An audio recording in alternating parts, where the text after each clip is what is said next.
house was too quiet when I realized what I had almost become. The machines hummed softly in the next room, the afternoon light slanting across the floor like nothing was wrong, while my hands shook with the weight of a truth I could not put back where it came from. I stood there knowing that my love, my loyalty, had nearly turned me into a silent witness to something unforgivable. If you're listening to this and you've ever trusted the wrong person, subscribe and tell me where you're watching from. Stories like this are closer than we think. My heart was racing, my mouth dry, and every instinct I had spent a lifetime ignoring was screaming at me to pay attention. I thought I was helping my family. I thought I was doing the right thing. Instead, I was standing on the edge of a decision that would cost me my son, my peace, and the life I thought I understood. That was the moment everything began to unravel. I learned too late that love can make you dangerous when it blinds you.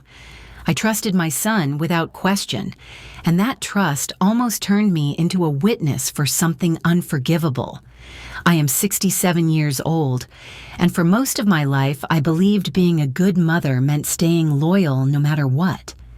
I believed silence was strength, patience was virtue, and doubt was a personal failure. Those beliefs shaped every decision I made, especially when it came to my only child. When people hear this story, they assume it is about family drama or misunderstanding. It is not.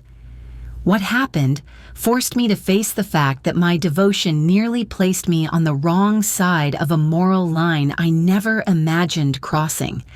I did not act with cruelty or greed. I acted with love, and that is what makes this so hard to admit. There was a moment when I should have stopped, questioned, protected myself, and I did none of those things. I stepped forward willingly because I thought that was what mothers do. I thought loyalty was proof of love. Only later did I understand how my motherhood became my blind spot. I spent most of my life believing motherhood was not something you did. It was something you became. Once I had Ethan, everything else moved to the edges. My needs, my opinions, even my doubts learned how to stay quiet. I told myself that was maturity, that real love meant shrinking so someone else could grow. I measured my worth by usefulness. If I was needed, I mattered. If I was helpful, I was loved. That belief followed me into every season of my life. Long after Ethan stopped reaching for me the way he once had, he was never a child who clung or asked for comfort. He observed, adapted, and pulled inward. As he grew older, his distance became easier to excuse. I called it independence. I called it strength. I never called it absence. Phone calls grew shorter. Visits became occasional. I learned to accept updates instead of conversations and reassurance instead of closeness. When loneliness crept in, I told myself I was being selfish. Good mothers do not demand space in their children's lives.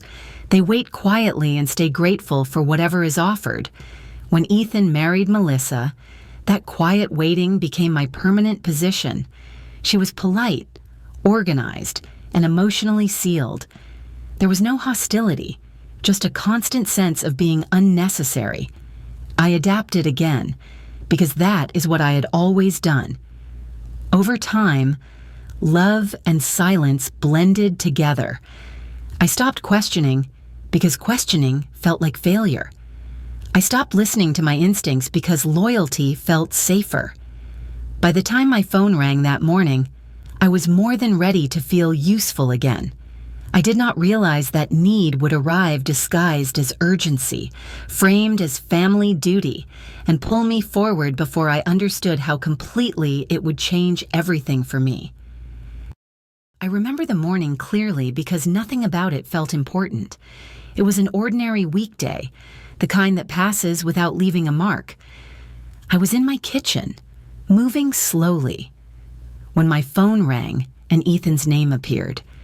That alone made my heart lift. His voice was calm, measured, almost rehearsed. He explained that there had been a sudden situation involving Melissa's mother, an accident, complications, doctors watching closely. He laid out details instead of emotion, dates instead of fear. They needed to leave town quickly, and they needed someone dependable to stay in the house and keep an eye on things. I agreed before he finished explaining. The word yes came easily, instinctively, the way it always had. For a brief moment, I felt chosen again, useful, trusted. I told myself this was what family did for each other, especially when things became difficult. Looking back, the gaps were there.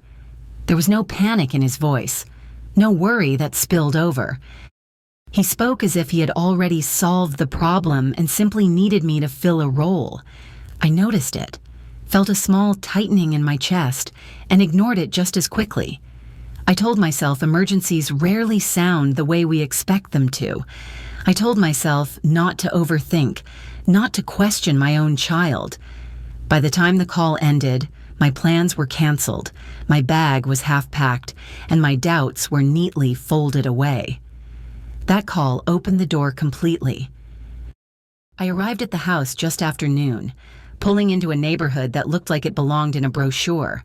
Every lawn was trimmed, every window clean, every driveway quiet. From the outside, Ethan's home looked perfect, solid, successful. It should have made me feel proud.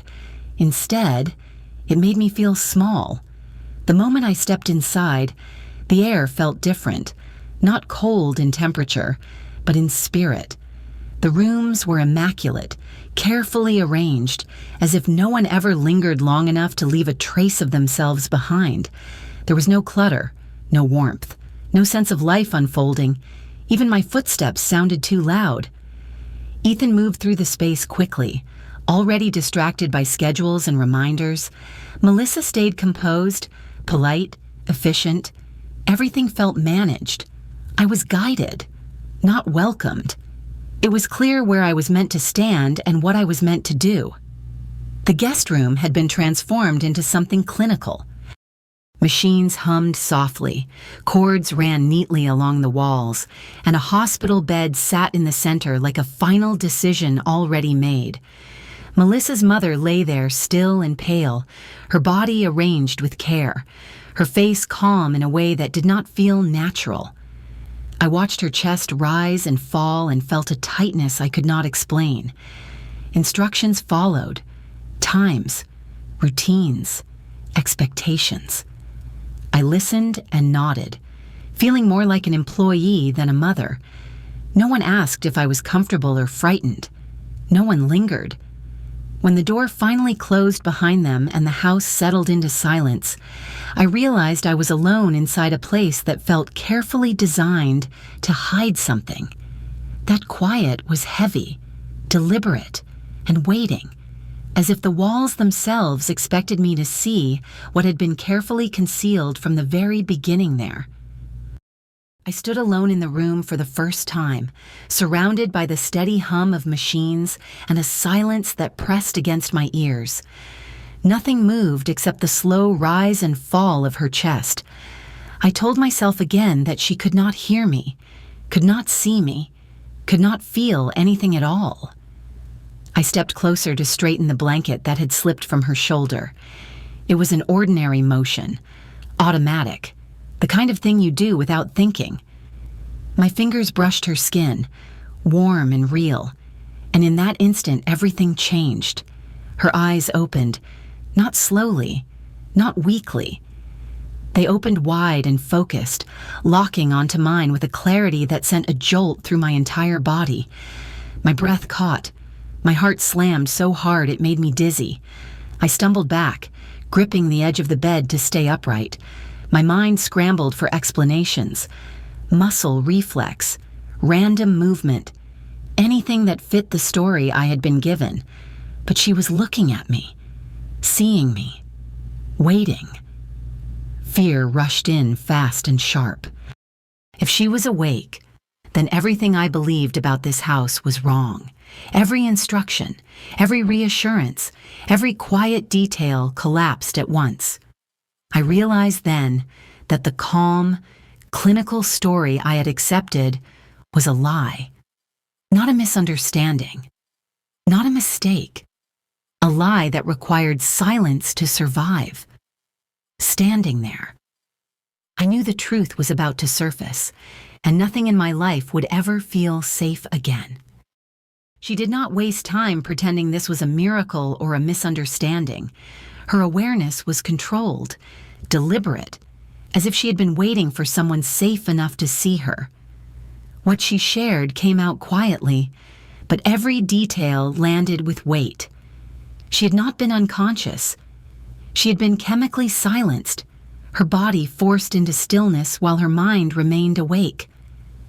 At first, my thoughts fought back. I searched for reasonable explanations, medical errors, anything that preserved the version of my son I had carried for decades.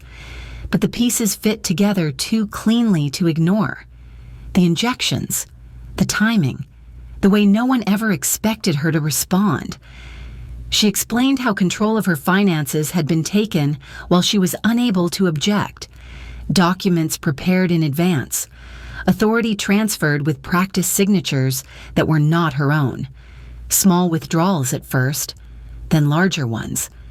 Money moved quietly, efficiently, without resistance. As she spoke, images rose in my mind that I could no longer dismiss. Ethan's new car, the renovations, the sudden ease I had mistaken for success. Then came the part that made my stomach turn. The plan was not to keep her this way forever. The medications would increase slowly, carefully, until her body gave out. It would look natural, predictable, clean. No questions asked. That was when I understood why I was there. I was not chosen because I was capable. I was chosen because I was trusted. My presence would make the story believable. I would be the devoted mother who stayed close, the reliable witness who never noticed awareness, never heard a word, never questioned the outcome. Fear rushed in, thick and suffocating, not just for her life, but for my own safety. If loyalty could be used this way, so easily, then silence was not protection, it was permission. Standing there, I felt the ground shift beneath me. Everything I believed about love, family, and duty collapsed into a single, unbearable truth. I had been brought into this house to make a crime invisible, and now I had to decide whether to leave and live with that knowledge, or stay and risk everything to stop what was coming next. I sat beside the bed long after the truth settled, my body frozen while my thoughts raced. Fear pressed in from every direction. Fear of being wrong, fear of being hurt, fear of what happens when you stand up to the people you once trusted most.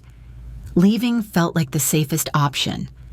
I could walk out, tell myself this was not my responsibility, convince myself that systems and professionals would step in eventually. That instinct was familiar. I had spent a lifetime avoiding confrontation, smoothing over discomfort, choosing peace even when it cost me my voice. I was never a brave woman. I raised my son to stay out of trouble, not to challenge authority. I learned early that conflict breaks families, and I carried that lesson like a rule carved into bone. Part of me believed walking away would make me innocent, but innocence does not come from silence. Sitting there, I understood that if I left, I would be choosing comfort over truth. I would be protecting myself while someone else paid the price. That realization hurt more than fear ever could. She did not beg me to stay. Knowing I could leave made the choice sharper, heavier. If silence allowed harm to continue, then silence was no longer neutral. It was participation. I felt fear shift into resolve. I stayed, leaned closer, and accepted that silence had ended. If loyalty was used as a weapon, honesty would be my answer, and action would follow from this moment. I moved through the house differently once the decision was made, slower, quieter, aware of every sound. Fear was still there, but it no longer led. Focus did. She guided me with brief instructions and careful timing, drawing on weeks of forced observation while lying perfectly still. We started in Ethan's office, a room arranged to look productive rather than personal. My hands shook as I opened drawers and folders, expecting nothing and bracing for everything. Behind neatly stacked paperwork, I found copies of legal forms granting authority that had never been freely given. The signatures were practiced, not natural. Seeing them in ink made my chest tighten in a way words never could. Next came the medications, boxes tucked deep into a closet, bottles without proper labeling, vials that did not belong to any legitimate treatment plan. I recognized enough to know this was not care. It was control. Every item confirmed what I had hoped was still impossible. I documented everything with quiet precision. Photos taken quickly, angles memorized, items returned exactly where they belonged. Nothing disturbed, nothing missing. Control, I realized, had made them careless. They never expected scrutiny from someone they believed incapable of suspicion. As proof accumulated, fear shifted again. It became sharper, more urgent. We were no longer guessing. We were holding evidence that could not be explained away. The most chilling discovery came last: notes tracking dosages, timing, and physical response, written with detached efficiency. Reading them felt like trespassing into a private cruelty that had been carefully hidden behind routine and order. When everything was back in place, the house looked unchanged. But I was not. I checked the clock and felt my pulse quicken. They would be home soon, and from that moment on, I would have to become invisible again. Every step afterward required restraint. I rehearsed my breathing, my expressions, my silence. Knowledge weighed heavier than fear. I understood then that preparation was over. What followed would demand performance, patience, and absolute control until the moment truth could no longer be contained without revealing anything to them yet outside. They returned the next afternoon as if nothing in the world were wrong. The front door opened, suitcases rolled across the floor, and familiar sounds filled the house again. Laughter, small talk, the relief of being home. To anyone watching from the outside, it looked like a family settling back into routine after a stressful trip. I focused on my breathing and reminded myself that nothing had changed. I thanked them for trusting me. I spoke carefully, keeping my voice steady, my face open. Inside, every nerve was alert. I felt Ethan watching me more closely than usual, as if he were measuring something invisible. He asked gentle questions wrapped in concern, whether anything unusual had happened, whether I noticed changes in her breathing, whether she ever reacted when I spoke. Each question felt rehearsed, deliberate. I answered simply, offering nothing extra, matching the story they expected me to tell. Melissa moved with calm efficiency, checking equipment, adjusting lines, making notes. She looked completely at ease, like someone confident in her process. I watched her hands and felt my stomach tighten. This was not caregiving, it was management. That evening, they began speaking differently. Not directly, but around me. Conversations about how fragile recovery could be, how bodies sometimes gave up without warning, how families needed to be prepared. I listened without reacting, understanding now that this was the groundwork being laid. I realized then that this was a test. Every expression, every pause, every word was being evaluated. They were deciding whether I was still useful, still safe. still silent. When Melissa prepared the evening medications, her movements were precise and unhurried. Ethan stood nearby, his attention fixed on both of us. The room felt smaller, heavier. I understood that the moment we were approaching would not allow hesitation. As I stood there, playing my role, it became clear that the next interaction would decide everything. One more step, and the story would either end exactly as they planned or fall apart completely. Everything slowed in the moments before it happened. Melissa prepared the medication with practiced calm, lining things up as if this were routine. Ethan stood close, watching me as much as he watched her, waiting for confirmation that the story was still intact. I stepped closer to the bed, my movements deliberate, my voice steady even as my chest tightened. I asked for a moment, framing it as tenderness, as closure. They allowed it because they believed they were still in control. That belief shattered instantly. The woman in the bed moved with intention, not confusion. She sat up, strength returning to her body in a way that could not be explained away. Her eyes were clear, focused, alive. In that instant, the carefully maintained illusion collapsed. I saw it in their faces before either of them reacted. Shock, panic, disbelief. Control drained out of the room. I reached for the evidence we had prepared, the recordings and documentation that told the full story without emotion or interpretation. The truth filled the space faster than denial could keep up. Everything they had counted on, silence, passivity, obedience, failed at once. Before either of them could regain their footing, the sound at the door cut through the room, heavy, unmistakable. Authority arriving not as drama, but as certainty. The shift was immediate. Hands that once moved confidently now trembled. Voices that once directed now faltered. As they were separated and restrained, I felt the tension leave my body in a wave that left me unsteady. Relief came not as celebration, but as breath returning after being held too long. The danger had passed, but clarity remained sharp, standing there. I understood that the moment of greatest risk had also been the moment truth took its place.